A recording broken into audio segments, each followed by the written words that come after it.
Salut, moi c'est Myrjo. Moi, c'est Philippe. Et nous sommes les Grignons.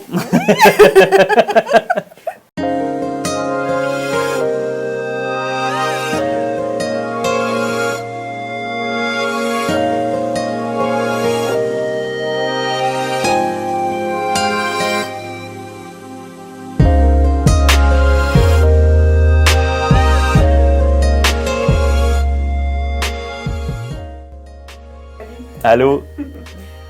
Première question. Cela fait combien de temps que vous êtes mariés? Je te laisse ça, mon amour. Ah moi? Ok, d'accord. Si j'ai une bonne mémoire, ça fait 3 mois et quelques jours et quelques secondes. Eh oui! Ça fait pas longtemps.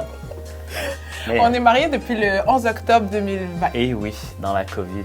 dans la pandémie. Wow. C'est Ouais, fun. ouais. Mais on est heureux. Mais Et oui. c'est fait, on est heureux. Quels sont vos langages de l'amour? Ok, les langages de l'amour. Alors, Tous? ouais, c'est ça, tous les langages.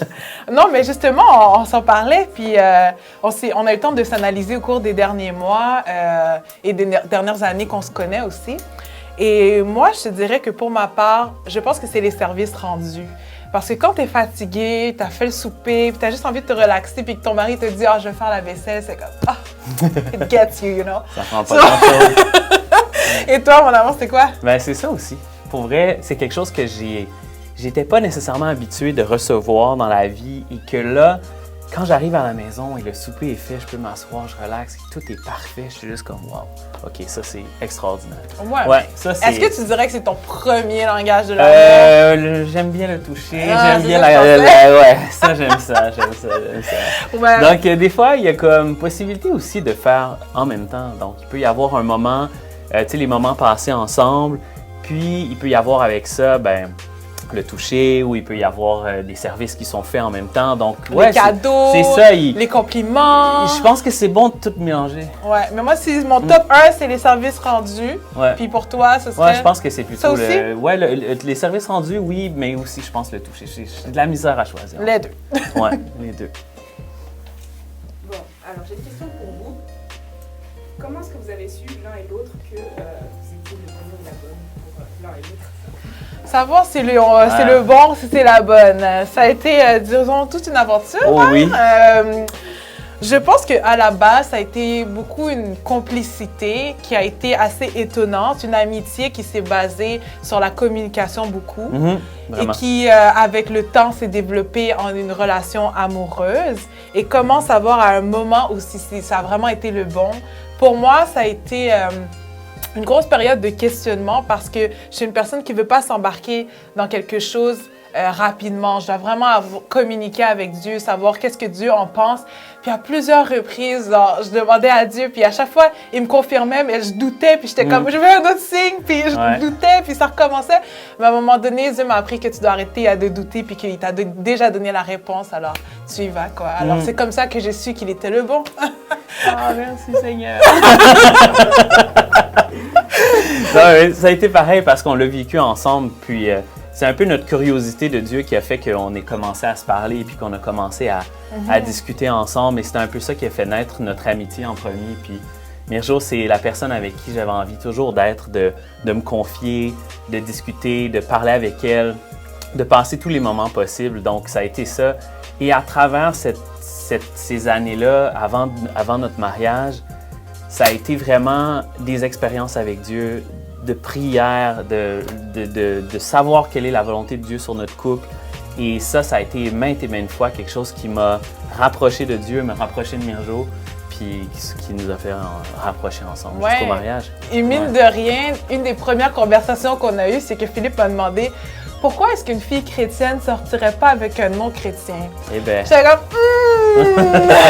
pour moi, c'est un peu chaud. Puis comme ça, quand on a commencé à parler, lui, il était tellement confronté. Il était comme, non, je peux pas accepter ça, que je manquerais cette occasion d'être avec une chrétienne parce que je ne suis pas, tu sais.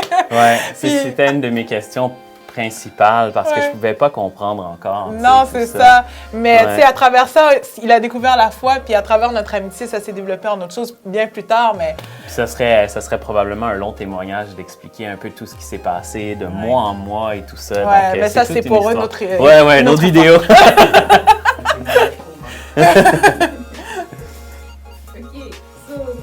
qu'est-ce qui vous permet de rester soudés et de garder la foi? Tu y vas? J'y vais? Vas-y. OK, d'accord. Avant que... ce que j'aimais faire quand on était en couple, c'est de lui faire un petit souper, de lui faire une petite surprise. Puis c'est encore...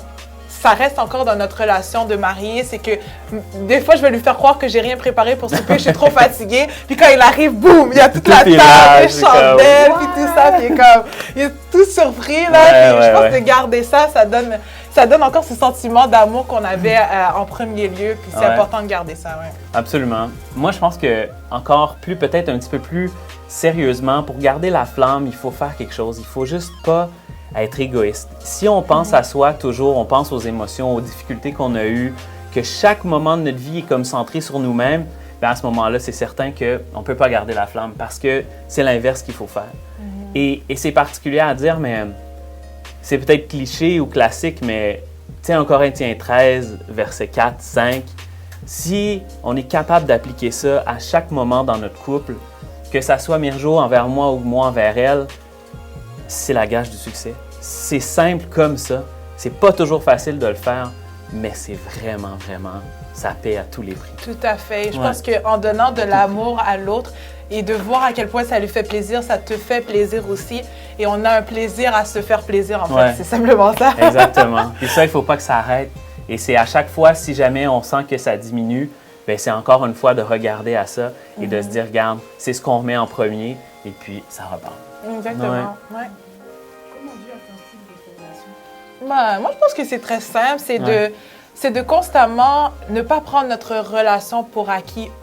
Ça veut dire ce que Dieu nous a donné, il faut l'entretenir. Et si Dieu nous a amenés jusque-là, eh bien, Dieu peut aussi nous continuer de nous guider jusqu'à la fin.